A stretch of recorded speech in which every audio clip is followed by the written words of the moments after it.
नमस्कार, हजुरहरूलाई मेरो किचनमा स्वागत छ। आज मैले थिचेको आलुको रेसिपी लिएर आएको छु। पोखरातिर खूब फेमस छ यो आलु, बाहिर क्रन्ची र भित्र निकै सफ्ट, खानाले निकै स्वादिष्ट हुने यो आलु। आउनुहोस् मिलेर सुरु गरौँ।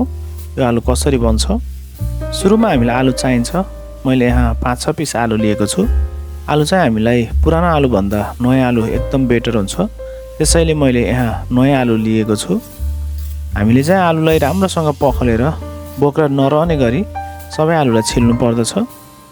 सबै आलुलाई हामीले छिलिसकेपछि यसलाई चाहिँ हामीले स्लाइस कटमा काट्नुपर्छ।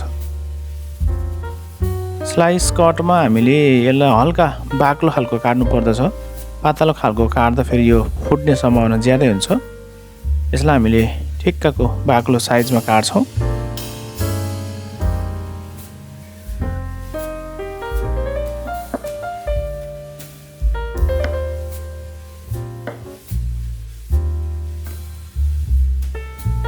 हजुरहरूले देख्न सक्नुहुन्छ मैले यतिको बाक्लो स्लाइस काटेको छु। हजुरहरूले पनि यतिकै बाक्लो स्लाइस काट्नु होला।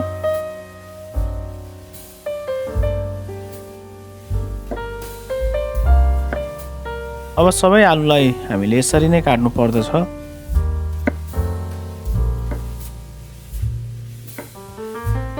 हामीले आलुलाई बोइल गर्छौँ। यसलाई हामीले सुरुमा लगभग 50% जति पाक्ने गरेर बोइल गर्नु पर्दछ। मैले यहाँ पानी रेडी गरिराखेको छु आलु बोइल गर्नको लागि। पानी हजुरहरूले देख्न सक्नुहुन्छ उम्लिएको छ। मैले यहाँ थोरै नुन राखेर आलुलाई राखेको छु। आलुलाई चाहिँ लगभग हामीले 50% जति यसमा बोइल गर्छौँ।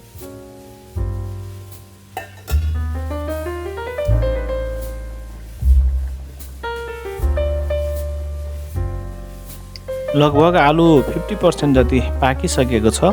यसलाई अब मैले निकालेर एउटा बाउलमा राखिदिन्छु। आलु सबै निकालेर हामीले यसरी नै बाउलमा राख्नु पर्दछ। र यसमा मैले थोरै कर्न स्टार्च राखेँ। यो कर्नफ्लोर हो। हजुरहरूले पोट्याटो स्टार्च पनि राख्न सक्नुहुन्छ। यो चाहिँ एउटा हजुरहरूको लागि नयाँ टिप्स हो। यसरी स्टार्च राख्नाले हाम्रो आलु निकै क्रिस्पी बस्छ। अब यसलाई एकछिन यत्तिकै छोडौँ र यसको लागि मसला रेडी गरौँ। सुरुमा मैले 7-8 पिस सुकेको खुर्सानी, हाफ टेबल स्पुन जति जिराको दाना र त्यति नै धनियाँ र 1/4 टीस्पुन मैले टिमुरको दाना पनि लिएको छु। लगभग हामीले यसलाई 1 मिनट जति लो फ्लेममा भुट्नु पर्दछ। यसको बास्ना आउने गरेर हामीले यसलाई भुट्छौँ र एकछिन यसलाई हामीले हल्का सेलाएपछि यसलाई पिस्नु पर्दछ। र अघि मोलिराखेको आलुलाई अब हामीले एउटा एउटा गरेर फ्राई गर्नु पर्दछ। फ्राई गर्नको लागि चाहिँ कराईको छेउबाट हजुरहरूले बिस्तारै एउटा एउटा फ्राई गर्नु होला। हामीले बिचबाट हाल्दा तेल छिटेर हातमा पोल्ने सम्भावना ज्यादै हुन्छ, त्यसैले यसलाई छेउबाट बिस्तारै हाल्नु होला। आलुलाई लाइट गोल्डन ब्राउन कलर आउने गरेर फ्राई गर्नु पर्दछ। लगभग यतिको फ्राई गर्दा यो 95% जति पाकिसकेको हुन्छ। यसलाई निकालेर हामीले एकछिन प्लेटमा चिसो बनाउन राख्नु पर्दछ। तातै गऱ्यो भने फुट्ने सम्भावना बढी हुन्छ। यसलाई हामीले हल्का मनतातो भएपछि थिच्छौँ। म एउटा पन्युको भागले यसलाई थिच्ने छु। हजुरहरूले जसले थिच्दा पनि हुन्छ, जे उपलब्ध छ हजुरहरूले त्यसले थिच्न सक्नुहुन्छ। एउटा कचौराले पनि थिच्न सक्नुहुन्छ। हजुरहरूसँग जे छ त्यसले थिच्न सक्नुहुन्छ। आलुलाई हामीले बिस्तारै थिच्नु पर्दछ। हजुरहरूले देख्न सक्नुहुन्छ मैले आलु थिचेर पनि देखाएको छु। यसरी नै बिस्तारै हामीले सबै आलुलाई थिचेर राख्नु पर्दछ।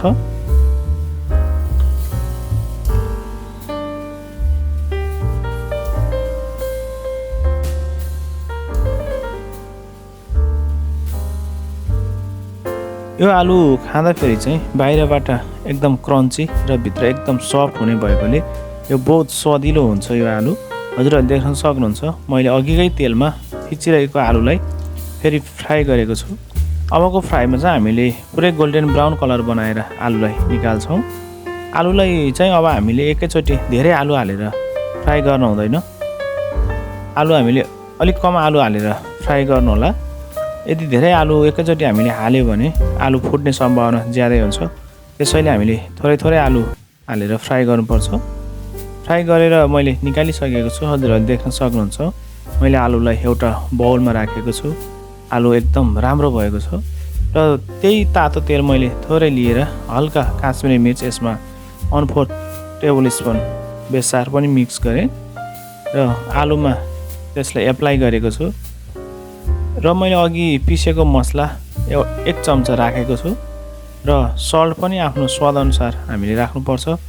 मैले थोरै बिरी नुन राखेको छु र अलिकति 1/4 टेबल स्पुन चाट मसला मैले राखेँ र थोरै धनिया पनि मैले यसमा मिक्स गरेको छु। यसलाई अब एकचोटि हामीले राम्रोसँग मिक्स गर्नुपर्दछ।